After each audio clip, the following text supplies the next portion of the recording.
I suppose the day that changed my life was the day I had a letter from the foundation of one Edward S. Harkness, an American tycoon who had given his fortune over to good works. In the spring of 1932, I found myself one of the lucky 25, and I was launched, I must say, on the most generous fellowship for 2 years' study in the United States. It expanded my horizons of ambition of what seemed personally possible. I realised that if you really did want to do something, it was possible. It gave me the capacity to think and act independently. It gave me a far more global perspective. The sense of growth and opportunity. The sense of energy and the sense of sort of competence and capacity to make a difference. I mean, definitely wouldn't have had the life I have if I hadn't been on that fellowship. So I call that the watershed experience of my life.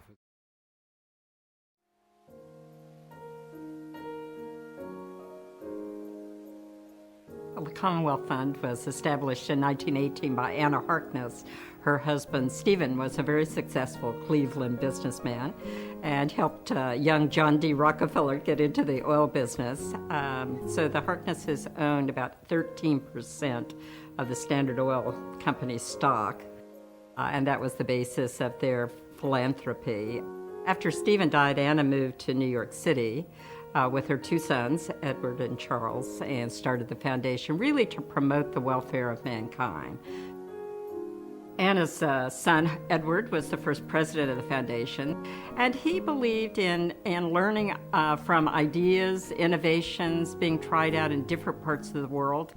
He was interested in an international exchange program, and he really thought about the Harkness Fellowships as a reverse roads, an opportunity for people from the UK to come to the US. He felt that this innovation would be a life-changing experience for people. By getting out, meeting with people, traveling around the country, coming to understand the interest, the spirit, it became a shift in attitudes toward the U.S., but more importantly, it became a shift in their own lives, made them more open to new experiences, to learning, and really trying to draw lessons from that experience that they could apply in their home situation. I do remember thinking when I first arrived in America that it was very different. Modern, spacious, light, bright, air-conditioned, everything worked. So I had a romantic picture based on mainly Hollywood B movies, but to some extent on literature.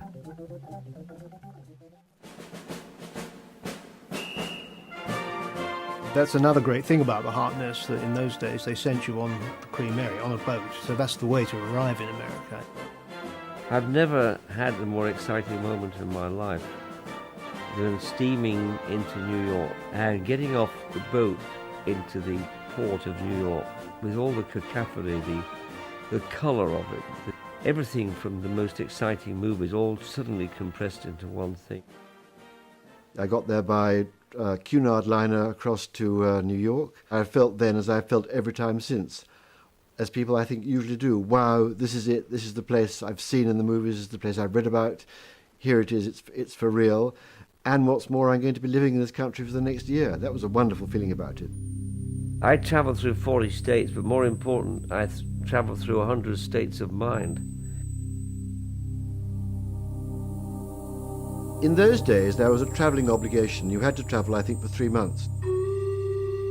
I think that travelling was absolutely crucial, because if you've just known New York, which is after all where most people fetch up in the first place, or you've just known the West Coast, or you've just known Florida or even Chicago, you haven't been to all those other bits, the so-called flyover zone. You haven't been to the Deep South. You haven't understood, let's say, the gun culture, or you haven't understood the strange, rancid culture of bits of the South, even now. And if you've been there and talked to people, and you've travelled all around, then again you've seen what a long way one place is from another on the road. You get a feel of how distant Europe must seem, how small our preoccupations must seem, how irrelevant some of our worries must seem. I think travelling is absolutely crucial. It's no good just popping down for a couple of weeks in one place and then flying back again.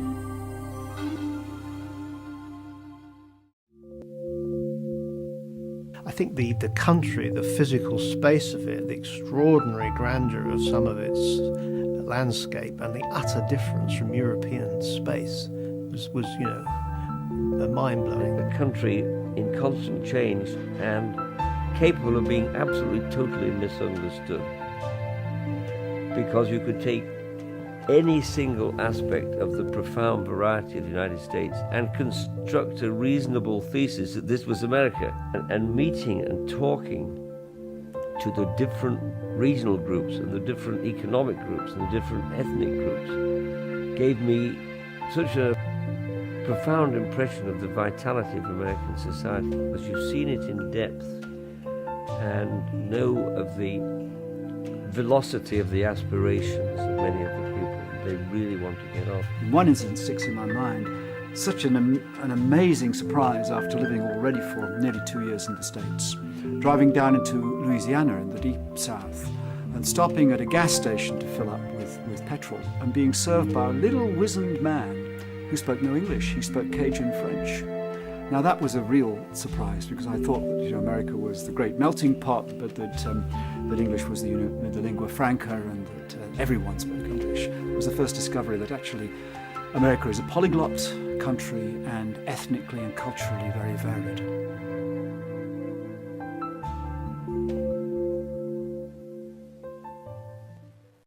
Of course, I came at a fascinating time in the 50s, because here was the most prosperous country. Here was a country where the press was enormously free, where people were enormously friendly and agreeable and welcoming. At the same time, we were in the grip of a terrible paranoia about communism.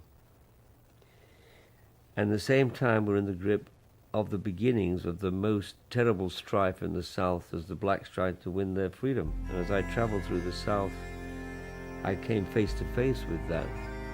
And that's when I began to see some of the complexities of the battle of the blacks to get their freedom. I went to the University of Pennsylvania. I studied architecture and city planning. It was called civic design or urban design. And that course was so far ahead of its time, so far ahead of Britain anyway. And a lot of our teachers are involved in civil rights. And civil rights issue is a physical town planning thing, which I hadn't realized as that connection until I got there. That busing is an expression of the separation of the location of schools and housing. And de facto segregation in the public And school. that the ghetto is reinforced if the schools are also ghettoized. And so busing was very much part of a reaction against a particular way that cities had been planned. And there were so many people active in Philadelphia, both academically and in practice, politically, at trying to change the civil rights issues. Long simmering on the Harvard campus erupted in a noontime rally. Radical student groups urged the seizure of an administration building to force the expulsion of the program. Others disagreed. So there was In the summer of '65, I witnessed the birth of the free speech movement at Berkeley University. I went to the teach-ins and heard Norma Mailer speaking. You could say the '60s began then, in a way. Up to then, I think America was still a fairly sedate society, and the whole kind of hippie and flower power and counterculture hadn't really started. I arrived in Berkeley in September 1965. The free speech movement had been in 1964, the year before. The university had made great political concessions to the free speech movement, led by Mario Savio. There was a great feeling of political achievement and liberation in the campus. It really was extraordinary to be dumped into the middle of this seething mass of social experiment, which was California then, was just extraordinarily exciting. I mean, I really was transformed in character and experience, and I hope in maturity and perspective on life. Now, of course, you can't do the control experiment, as we scientists would say. Who knows what I would have been like if I hadn't gone to the States, but I'm pretty sure that the experience of living through the amazing period in Berkeley, it's the feeling that California, and particularly Berkeley, was really where the 60s were being discovered.